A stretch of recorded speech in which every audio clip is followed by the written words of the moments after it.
purchased this Night Owl NODS 3 on eBay for $31.99 including the tax and shipping. Today I'll compare its image to a Gen 3 white phosphor PVS-14 to help decide if it's a useful tool, just a novelty, or a complete waste. It's got a threaded hole for tripod mounting. The red light on the right is the IR illuminator indicator. The green light on the bottom powers the Gen 1 intensifier tube. The lens cap is aluminum. It protects the tube from damage in daylight, yet here I am unscrewing it and exposing it to bright light. The IR illuminator is in between the lens and the hand strap. The eyepiece has a nice audible click and tactile feel. The objective lens turns smoothly as if it were greased. When I first got it, the battery tray was in mint condition, but after some use, I did end up breaking one of the ears on it. One of the things I do like about this unit is a little ribbon that helps pull the batteries out. I wish more devices used this.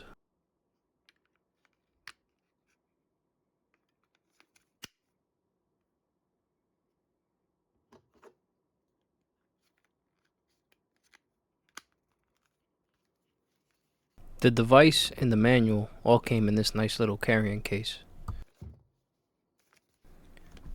Unfortunately, the owner's manual did come with a coffee stain on it. Looks like it's in the shape of some sort of gear. I did want to share a visual of the pages of the manual, as this equipment is getting older and the literature is probably getting harder and harder to find.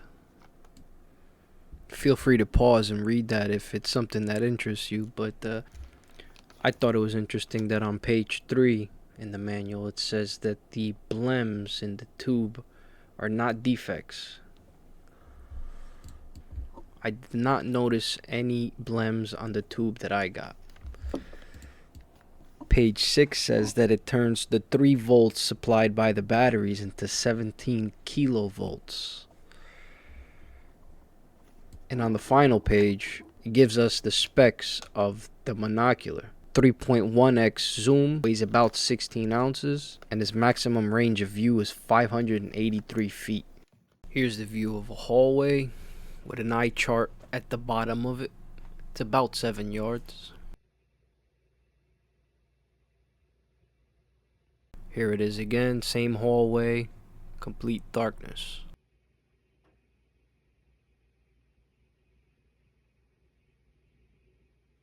Here's the hallway again, with the Night Owl on the left and the Gen 3 PVS-14 on the right. There's no IR illumination, and the PVS-14 is about 2300 FOM.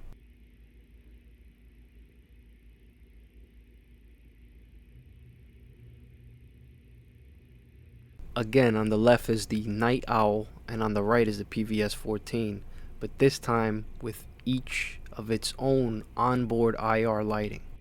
Keep in mind that the Night Owl has a 3x zoom, whereas the PVS-14 is a true 1x.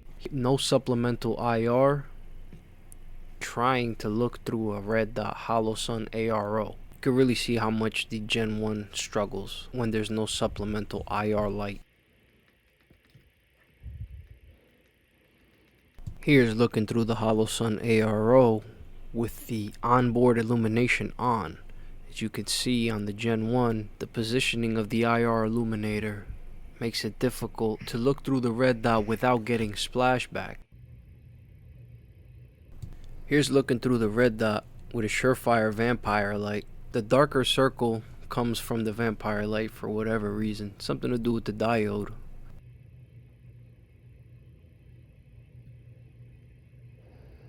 Here's the device's onboard illumination and a PEC-15 clones IR laser.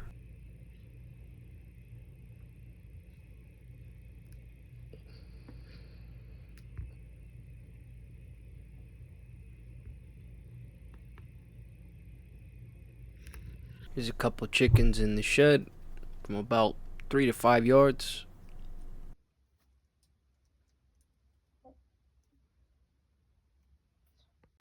Same shed, same chickens, complete darkness.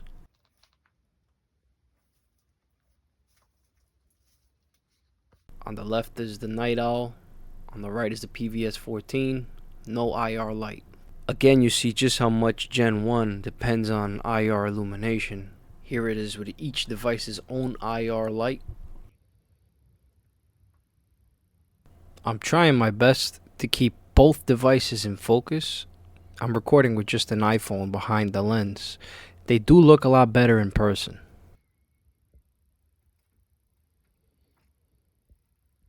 And here's what it looks like with the Surefire light.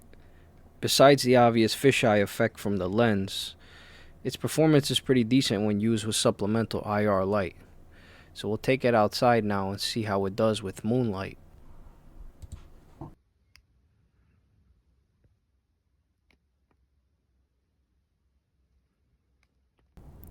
All of the following footage was done on the same night, the night after a full moon. Here you got the PVS-14 on low gain and then high gain, just to get a better comparison. Looking into the woods on a trail.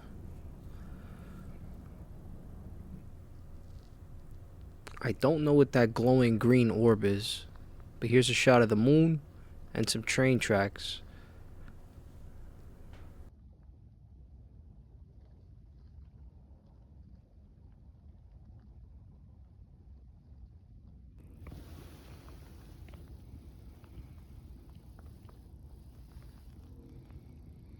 Here we could see that the PVS-14 is definitely better for stargazing.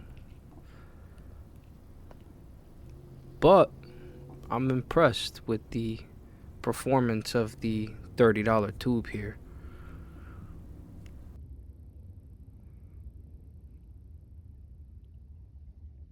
There's a pole there with some numbers on it. Here the Gen 1 actually has the slight advantage because of the zoom. You could almost make out the numbers with the IR washes it out. Here's the same train tracks. There's a creek here.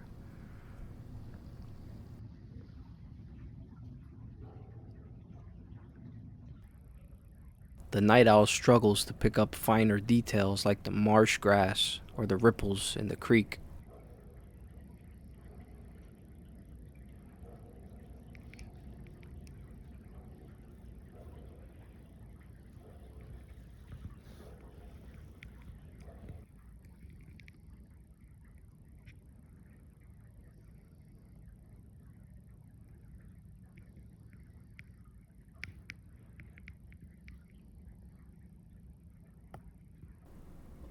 And finally, we're in a field here, same night, not too far away from these locations.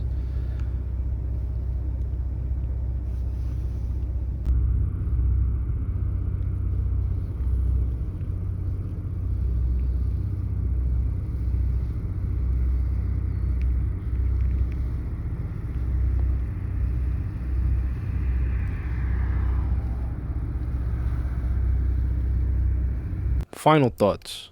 It's definitely a fun tool for static observation, wildlife watching, and playing hide and seek with your cat or dog in the dark. It's fun, it's cheap, it's real analog night vision. If you can get into one for less than $50, it's a steal. Less than $100, still a decent deal. The onboard illuminator is a little weak, so I definitely get a handheld IR flashlight to increase capability. Because of its poor light amplification and dependence on IR light, this isn't for use in combat, obviously. It might be useful for detecting IR light from security cameras, motion detectors, remote controls, and trail cameras in the woods. Or if you play airsoft, this could be used as a spotter or scanner if the enemy team is using IR lasers and flashlights. Although a handheld thermal scanner would probably be better suited for detection in those scenarios.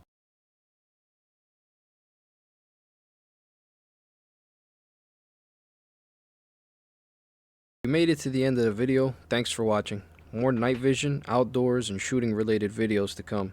Subscribe if that's something you'd be interested in seeing. And if you have any questions on the device, leave it in the comments. Until next time.